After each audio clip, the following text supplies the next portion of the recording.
Hi,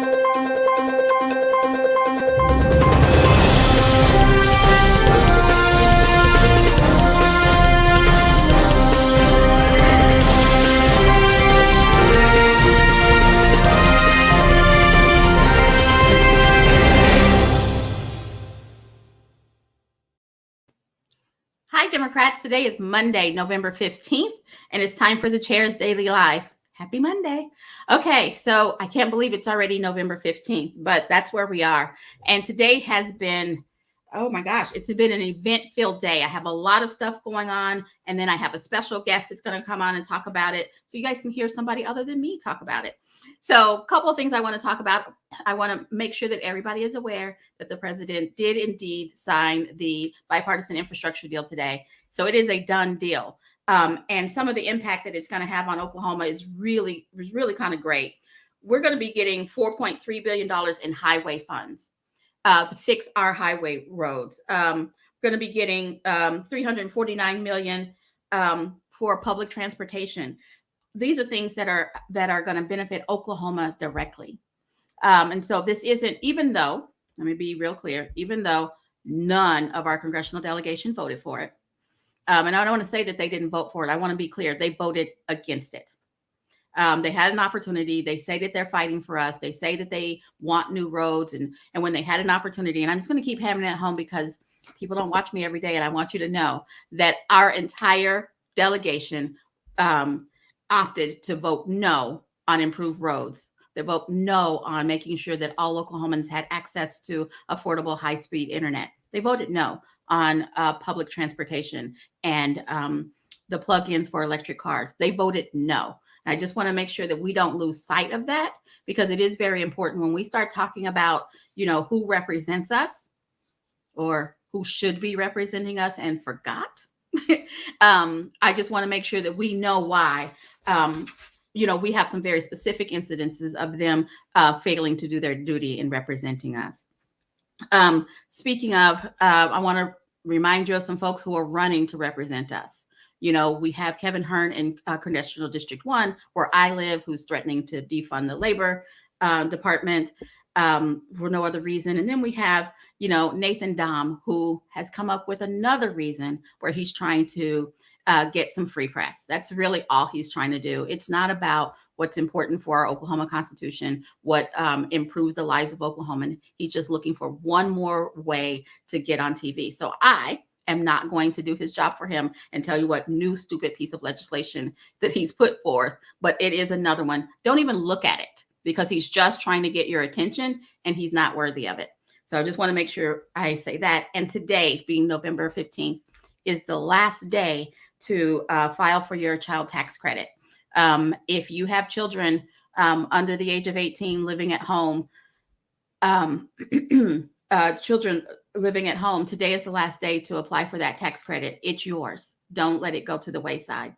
Go out to, I think it's a Governor West. I think if you just type child tax credit Oklahoma, it will pop up. Go ahead and file for that. And Steve Bannon turned himself in today. Now, he is already out of custody, like we knew he would be, but he did turn himself in. So we can't let that go. So I wanted to talk about redistricting, which is a big deal. Redistricting, if you're not super involved in all this process, redistricting might sound kind of goofy to you. It sounds like inside baseball, and why do we care? And we care, because this is an instance where we get to mark the lines of where who our representatives are and how they represent us. Now, that's a misnomer. I said we get to mark the lines as voters. We don't get to mark the lines. The way our process works right now is that politicians, particularly incumbent politicians, get to decide where our lines will be. They are picking who represents us rather than when we vote, us picking. And I've been talking about this kind of ad nauseum for the last year. And I've been talking about how we have to pay attention at all levels and how it harms us if we, if they keep pushing it so that folks don't have enough time to decide if they want to run. Well, today it happened. Today we have an actual cautionary tale of how it happened on a state level. In Oklahoma County, So redistricting happens at the county level, it happens at the state level, and it happens at the congressional level. And each group gets to mark lines and decide, this is represented by number 1 and this is represented by number 2.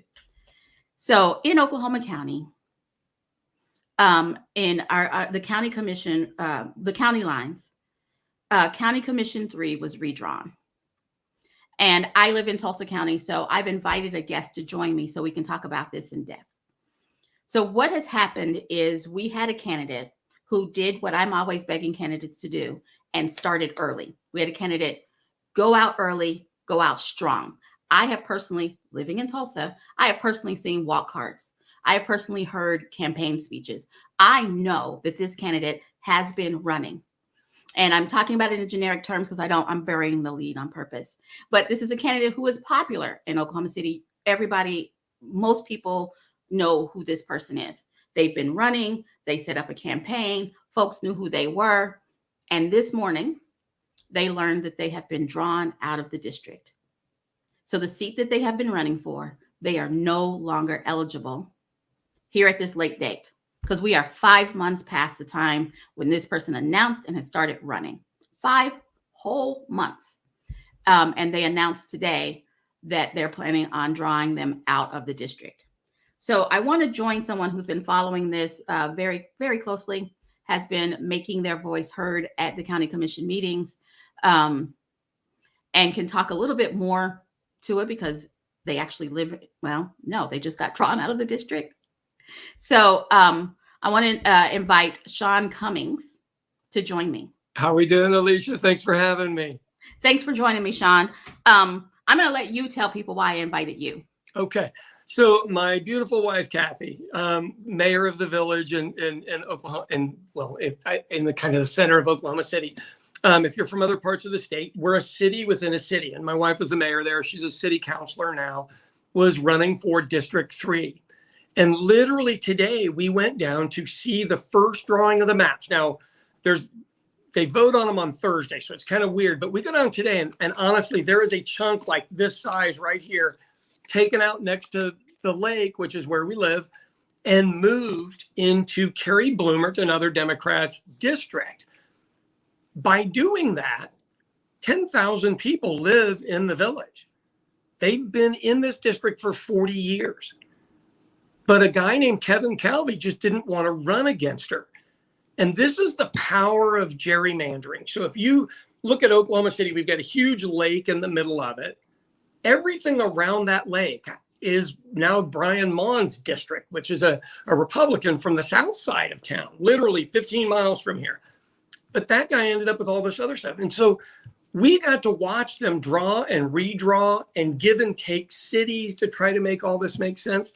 But at the end of the day, their entire goal was to knock out a popular Democrat who could win a race. This laid into it, which now it's really difficult to get not just finances, volunteers and everything else, because this stuff doesn't happen during winter. It needs to be happening when the weather's still decent. So that's a shame. That District 3 is bigger than just your neighborhood, right? Correct. Yeah, we're just part of it. Oh, right. And so that's 10,000 people. Right. I'm going to ask you, because you live in Oklahoma County, is this to make sure that it stays Republican? And I know that it's a nonpartisan, right, but we all know how people are registered. Here's the big deal. So right now we have Kerry Bloomer, and then we have 2 Republicans. If Kathy is able to take this seat, the entire county changes. The attitude, the money, the spending, the jail, and our jail is never ending in the news. And what we really need are people that are passionate about prison reform and bail reform. And I think it scares the people that are working on building a new $500 million jail. And they are doing whatever it takes. Look, Brian Maughan and Kevin Calvi are pawns. They have nothing. They're taking phone calls from the people that matter and doing what these people say. I don't know why you would do that for a job, but that's what they are. They're just pawns. They don't even matter. You know why you would do it for a job, because money. It sets you up for whatever else you want to do. Right. So I would be remiss as the chair of the party not to say this, yes, that we still have a Democrat in that race. Correct. Right. Jay Bridwell is still hasn't been drawn out as far as I understand. Correct. Now, what sorry. Let me ahead. clarify something just so we're clear. We still have 2 days to get Brian Mon to change his mind. They have 3 redistricting maps now. The original one, which knocks her out completely, and then there is an option to get her back in. So if you don't mind, let me encourage all the Democrats watching, listening, or friends of yours. I don't even care if you live in the district. Here is Brian Mon's personal cell phone number. No. Oh. We don't dox people on my show. Okay, then let me give you his office number. You can give his office number. Hey, he was the one that put it out there. I wouldn't have it. Yeah, I know, but his office number. I feel safe. Office number 405-713-1502. Call him and say you're not happy with it. Look, we just need to blow the guy's phone up. He literally in the meeting today was gerrymandering because he inherited a house in Quail Creek, 6 blocks from here. So he wants that area because his house is there. It isn't criminal because it's legal, but it sure sounds criminal. It's just awful. It feels so. Kevin Calvi, yes, who I've not had a personal interaction with, so all I'm saying is what appears on the surface. Is kind of scared of Kathy. Oh God, yeah. Well, right. So Kathy's lovable. I mean, I'm not that lovable. I'm more abrasive and I'm a little aggressive. She is genuinely lovable, really loves government, loves taking care of people. That's hard to beat. It's hard to beat that kind of an energy, especially if you're a really negative person who does bad things. And so, yeah, he wanted her out of the way. Now, he did decide to supposedly pull out of this race and run for DA. But if he doesn't get the endorsement of the Oklahoma City Police Department, he's going to come back into this race. Exactly. And so what he wanted to do was knock out who he thought might be a big piece of competition. Amazing, isn't it? It is crazy. So that's what's happening on a county level. Will you indulge me while we talk about it on a congressional level? Of course. Okay, so I took this map, and it's not the best map, but I think that this map is a perfect representation of what's happening in CD5. I'm going to give Scott a moment to get it pulled up. Okay, so the House Democrats and the Senate Democrats did a press conference today talking about the congressional maps. Mm-hmm. So the map that's under my name, because I don't know if it's left or right for the people who are watching it, the map that's under my name, that's what a citizen proposed. Right. And so that, what we're going to call that peaches pink square is Oklahoma County. Correct. Every congressional district must have 791,800 and some change folks in it. Right. And it cannot vary more than a percent. No, I think it's to the person. It's divided how many people were on our census, divided by 5, and we have to make sure that folks fit into those boxes. Right. So the box there with Jose, that's Oklahoma County. Mm-hmm. And that was a citizen proposed map. It looks like it makes sense. It's reasonable. It's reasonable. It just looks like it makes sense. And again, I say this as somebody who doesn't live in Oklahoma County. Right. But that just makes sense. Now, if you look at this one that's over Forest's shoulder, this is the GOP proposed. Mm-hmm. Correct. They went way out of their way trying to build that 791,000 people. Right.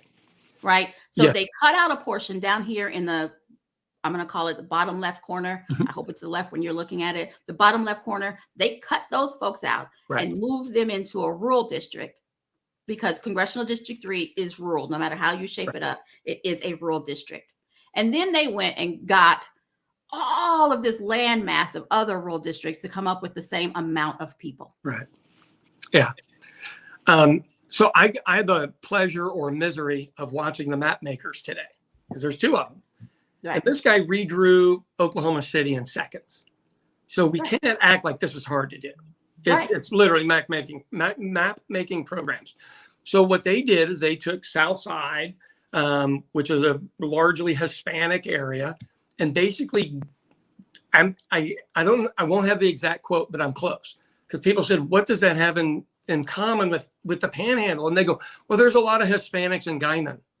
Literally, that was the quote. That is what they said. They said the people in Guyman, there are a lot of people in Guyman who speak Spanish too. 5 hours away. It is 5 hours by car away.